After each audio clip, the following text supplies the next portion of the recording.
ಮಗು ಆದಮೇಲೆ lot of health issues ಅದು ಇದಂತ ಶುರುವಾಗುತ್ತೆ. ನೀವು ಆಗ್ಲೇ ಹೇಳ್ತಾ ಇದ್ರಿ ಬಾಡಿ ವೆಯ್ಟ್ ಗೇನ್ ಆಗುವಂಥದ್ದಾಗಿರ್ಬೋದು, ಹೇರ್ ಲಾಸ್ ಆಗುವಂಥದ್ದು. ಆಮೇಲೆ ಇನ್ನೊಂದು ನಿಮ್ಮ ಗಮನಕ್ಕೂ ಬಂದಿರುತ್ತೆ, ಸ್ಕಿನ್ನಲ್ಲೆಲ್ಲ ಒಂಥರ ಬೇರೆ ಬೇರೆ ಥರ ಡ್ಯಾಮೇಜಸ್ ಹೌದು. ಆಗುವಂಥ ಚಾನ್ಸಸ್ ಎಲ್ಲ ಇರುತ್ತೆ. ಸೊ ಆ ಒಂದು ಮೂಮೆಂಟ್ ಹೆಂಗಿತ್ತು, ಹೆಂಗೆ ಕ್ಲಿಯರ್ ಮಾಡ್ಕೊಂಡ್ರಿ ಅದನ್ನೆಲ್ಲನೂ ಕೂಡ? For business and personal promotions, please contact 9686376663. ಓ ಫಸ್ಟ್ ಆಫ್ ಆಲ್ ಅಕ್ಸೆಪ್ಟೆನ್ಸೇ ಇರ್ತಿರ್ಲಿಲ್ಲ ನನ್ನ ಬಾಡಿಗೆ.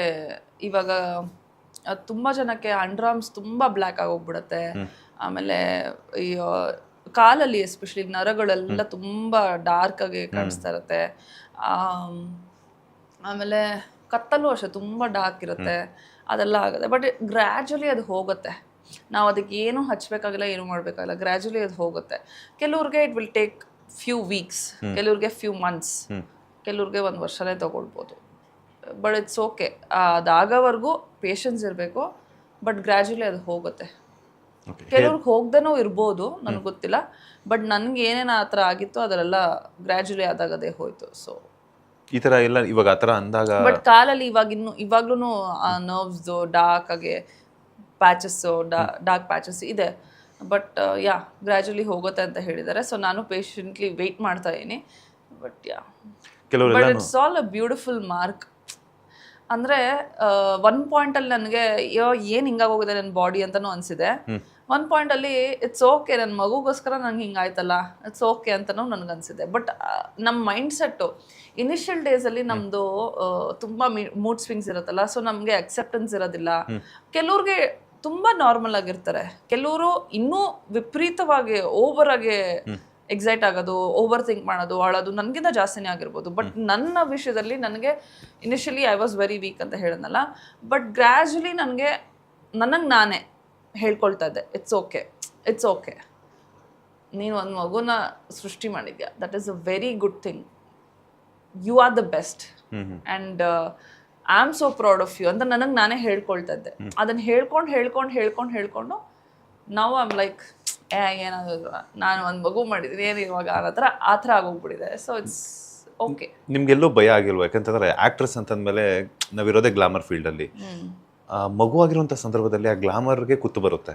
ನೀವು ಹೇಳಿದಾಗೆ ಪ್ಯಾಚಸ್ ಆಗಿರ್ಬೋದು, ಸ್ಕಿನ್ ಎಲ್ಲ ಡಾರ್ಕ್ ಆಗುವಂಥದ್ದು, ನೆಕ್ ಎಲ್ಲ ಡಾರ್ಕ್ ಆಗುವಂಥದ್ದು, ಹೇರ್ ಲಾಸ್ ಆಗೋದು, ವೆಯ್ಟ್ ಗೇನ್ ಆಗುವಂಥದ್ದು ಅಂಥ ಒಂದು ಸಂದರ್ಭದಲ್ಲಿ ಅಯ್ಯೋ ನನ್ನ ನೆಕ್ಸ್ಟ್ ಫ್ಯೂಚರ್ ಹೆಂಗಪ್ಪ, ಮಗು ಏನೋ ಆಯಿತು, ಮಗುಗೋಸ್ಕರ ಅಂತೂ ಡೆಡಿಕೇಟ್ ಮಾಡ್ತಾರೆ. ಆದರೂ ಕೂಡ ಎಲ್ಲೋ ಒಂದು ಕಡೆ ಚಿಕ್ಕದಾಗಿ ಒಂದು ಕ್ವಶನ್ ಮಾರ್ಕ್ ಅನ್ನೋದಿರುತ್ತೆ. ನೆಕ್ಸ್ಟ್ ನಾನು ಕೆಲಸ ಮಾಡಬೇಕು, ಪ್ರಾಜೆಕ್ಟ್ಗಳಲ್ಲಿ ಇರಬೇಕು, ಸಿನಿಮಾ ಅಥವಾ ಸೀರಿಯಲ್ಸ್ ಮಾಡಬೇಕು ಅನ್ನೋದು. ಅಂಥ ಒಂದು ಸಂದರ್ಭದಲ್ಲಿ ಏನೆಲ್ಲ ಥಾಟ್ಸ್ ಬರ್ತಾಯಿತ್ತು ನಿಮಗೆ ಅಂತ? ನನಗೆ ಇನಿಷಿಯಲ್ ಡೇಸಲ್ಲಿ ನಾನು ಅದ್ರ ಬಗ್ಗೆ ಯೋಚನೆ ಮಾಡಿಲ್ಲ. ಓಕೆ ಮುಂದೆ ವರ್ಕ್ ಮಾಡೋದು ಅದು ಇದು ಅಂತ. ನಾನು ಫುಲ್ಲು ಮಗು ಅಂತಲೇ ಜಾಸ್ತಿ ಯೋಚನೆ ಮಾಡ್ತಿರೋದ್ರಿಂದ ನನಗೆ ಅದ್ರ ಬಗ್ಗೆ ಅಷ್ಟು ಇದಾಗಲಿಲ್ಲ. ಆಮೇಲೆ ಯಾವಾಗ ಐ ಸ್ಟಾರ್ಟ್ ಮಿಸ್ಸಿಂಗ್ ಆ್ಯಕ್ಟಿಂಗ್ ಅಲ್ಲ, ಆವಾಗ okay I will do it. ನಾನು ಇವಾಗ ಮಾಡಬೇಕು ತಾನೆ. ನನ್ನ ಇದು ಪ್ರೊಫೆಷ್ನಲ್ ಫೀಲ್ಡು ಆ್ಯಕ್ಟಿಂಗು. ನಾನು ಆ್ಯಕ್ಟಿಂಗಿಗೆ ಹೋಗಬೇಕು ಅಂದರೆ ನಾನು ನನ್ನ ಬಗ್ಗೆನೂ ಕೇರ್ ತೊಗೋಬೇಕು, ಮಗುನೂ ಕೇರ್ ತೊಗೋಬೇಕು. ಆ್ಯಂಡ್ ಆ ಡ್ಯುವೆಲ್ ರೋಲ್ ಮಾಡೋ ಶಕ್ತಿ ನನಗಿದೆ, ರೈಟ್? ನಾನು ಮಾಡೇ ಮಾಡ್ತೀನಿ. I will do it. So I started working out. ನನಗೆ ಅಲ್ಲಿವರೆಗೂ ಮನಸ್ಸೇ ಇರಲಿಲ್ಲ ವರ್ಕೌಟ್ ಮಾಡೋದು. ಬಿಕಾಸ್ ನನ್ನ ಮಗು ಕೇರ್ ತೊಗೋಬೇಕು, ಮಾಡಬೇಕು. ಆಮೇಲೆ ಆ ಸಪ್ರೇಷನ್ ಆಂಗ್ಸೈಟಿ ಎಲ್ಲ ಸ್ಟಾರ್ಟ್ ಆಗ್ತಿತ್ತಲ್ಲ. ಇವಾಗ ನಾನು ಅಮ್ಮ ಅವಳಿಗೆ ನೋಡ್ತಾನೆ ಇರಬೇಕು, ಅಮ್ಮ ಇಲ್ಲಾಂದರೆ ಆಗೋದೇ ಇಲ್ಲ. ಸೊ ಇದೆಲ್ಲ ಆಗ್ತಿರುವಾಗ ನಂಗೆ ಎಲ್ಲೂ ಬಿಟ್ಟು ಹೋಗೋಕೆ ಮನ್ಸು ಬರ್ತಿರ್ಲಿಲ್ಲ. ಅಥವಾ ಹೋದ್ರೂ ಏನು ಮಾಡ್ತಿರ್ತಾಳೋ, ಇಲ್ಲ ಬಿದ್ದುಬಿಡಿ ಅವಳ ಕಡೆ ಯಾರಾದರೂ ಗಮನ ಕೊಟ್ಟಿಲ್ವಾ, ಅದು ತುಂಬ ಓವರ್ ಥಿಂಕಿಂಗು. ಇವಾಗಲೂ ನನಗೆ ಒಂದೊಂದು ಕ್ಷಣ ಏನಾದರೂ, ಇವಾಗ ನಾನು ರೂಮಲ್ಲಿ ಕೂತಿದ್ದೀನಿ, ನಾನು ಹಾಲಲ್ಲಿ ಕೂತಿದ್ದೀನಿ, ನಾನು ಯಾಕೆ ರೂಮಲ್ಲಿ ಕೂತಿದ್ದೀನಿ, ನಾನು ಹಾಲಲ್ಲಿ ತಾನೇ ಕೂತ್ಕೋಬೇಕು. ಅವಳು ಅಕಸ್ಮಾತ್ ಏನೋ ಮಾಡ್ಕೊಂಬಿಟ್ರೆ, ಏನೋ ಚೇರ್ಗೆ ಹೊಡ್ಕೊಂಬಿಟ್ರೆ, ಟೇಬಲ್ಗೆ ಹೊಡ್ಕೊಂಬಿಟ್ರೆ ಅಂತ ತುಂಬ ಥಿಂಕ್ ಮಾಡ್ತಾನೆ ಇರ್ತೀನಿ. ಬಟ್ ಒಂದೊಂದ್ಸತಿ ಇಟ್ಸ್ ಓಕೆ, ಚಿಲ್, ಏನಾಗಲ್ಲ. ಇವಾಗ ಏನು ಬಿದ್ದರೆ ಎದ್ದೇಳ್ತಾಳೆ ಮತ್ತೆ ಸರಿ ಹೋಗ್ತಾಳೆ. ಅವಳಿಗೆ ಗೊತ್ತಾಗತ್ತೆ ಅಲ್ಲಿಗೆ ಹೋಗಬಾರ್ದು ಅಂತ ಧೈರ್ಯ ತೊಗೊಂಡು I start thinking about myself also. So ಹಾಗಾಗಿ we will whoever it is, ಆಯಿತಾ, ಫೀಲ್ಡಲ್ಲಿ ಇದ್ದೀವೋ ಇಲ್ವೋ ಏನೋ, ಒಟ್ನಲ್ಲಿ ನಮಗೋಸ್ಕರನೂ ನಾವು ಚೆನ್ನಾಗಿರಬೇಕು, ರೈಟ್? ಹೆಲ್ತು ನಾವು ಅಗೇನ್ ಇಂಡಸ್ಟ್ರಿನಲ್ಲಿ ಇದ್ದೀವೋ ಇಲ್ವೋ ವೆರಿ ವೆರಿ ಇಂಪಾರ್ಟೆಂಟ್. ಸೊ ಯಾರೇ ಆಗಿದ್ರೂ ಒಂದು ಸ್ವಲ್ಪ ನಮ್ಮ ಬಗ್ಗೆ ನಾವು ಯೋಚನೆ ಮಾಡಿದ್ರೆ everything will be back on track. And definitely ವಾಪಸ್ ವರ್ಕೌಟ್ ಮಾಡೋದಾಗಲಿ ಅಥವಾ ಮೆಡಿಟೇಷನ್ನು, ಯೋಗ ಏನೇ ಸ್ಟಾರ್ಟ್ ಮಾಡಲಿ, ಒಂದು ಸ್ವಲ್ಪ ಸ್ಟ್ರೆಸ್ ಕಡಿಮೆ ಆಗತ್ತಲ್ಲ. I think that is the starting point. ಅಲ್ಲಿಂದ ಎಲ್ಲ ಸಬ್ಸೈಡ್ ಆಗ್ತಾ ಇರುತ್ತೆ, ಎಲ್ಲ ನಾರ್ಮಲ್ ಆಗಕ್ಕೆ ಶುರು ಆಗುತ್ತೆ. ಎಸ್ ಸರ್, ನೀವು ಆಗಲೇ ಹೇಳ್ತಾ ಇದ್ರಿ ನನ್ನನ್ನು ನಾನು ನೋಡ್ಕೊಳ್ಳೋಕ್ಕೆ ಒಂಥರ ಅನ್ನಿಸ್ತಿತ್ತು, ಹಾಗೆ ಹೊರಗಡೆ ಹೋದಾಗ ನನ್ನನ್ನು ಯಾರೂ ರೆಕಗ್ನೈಸೇ ಮಾಡ್ತಿರ್ಲಿಲ್ಲ ಅಂತ ಹೇಳ್ಬಿಟ್ಟು, ಅಷ್ಟು ದಪ್ಪ ಆಗಿಬಿಟ್ಟಿದೆ ಅಂತ. ಸೊ ಆ ಒಂದು ವೆಯ್ಟ್ನ ರಿಡಕ್ಷನ್ ಮಾಡೋದಕ್ಕೆ, ಕಡಿಮೆ ಮಾಡ್ಕೊಳ್ಳೋದಕ್ಕೆ ಎಷ್ಟು ಟೈಮ್ ತಗೊಂಡ್ರಿ ಅಂತ? ನಾ ಇನ್ನೂ ಸ್ಟಿಲ್ ಇನ್ ದಟ್ ಪ್ರೋಸೆಸ್. ನಾನೇನು ಫುಲ್ಲು ನಾನು ಮುಂಚಿನ ಥರ ಏನಾಗಿಲ್ಲ. Still in that process. I'll take my own time. ಇವಾಗ ನನ್ನ ಬಾಡಿ ಮುಂಚೆ ಫಾಸ್ಟಾಗಿ ರಿಯಾಕ್ಟ್ ಮಾಡ್ತಿತ್ತು, ಇವಾಗ ತುಂಬ ಡೆಡ್ ಸ್ಲೋ ಆಗಿ ರಿಯಾಕ್ಟ್ ಮಾಡ್ತಿದೆ. ಸೊ ಒಂದು ಸ್ವಲ್ಪ ಡಿಸಿಪ್ಲಿನ್ ಇರಬೇಕು ಆ್ಯಂಡ್ ಕನ್ಸಿಸ್ಟೆನ್ಸಿ ಇರಬೇಕು. I think if I do that I will get back and I will sure. Gym, yoga ಆ ಥರ ಏನಾದ್ರು ಮಾಡ್ತಾ ಇದ್ದೆ? ಜಿಮ್ಗೆ ಹೋಗ್ತಾ ಇದ್ದೀನಿ.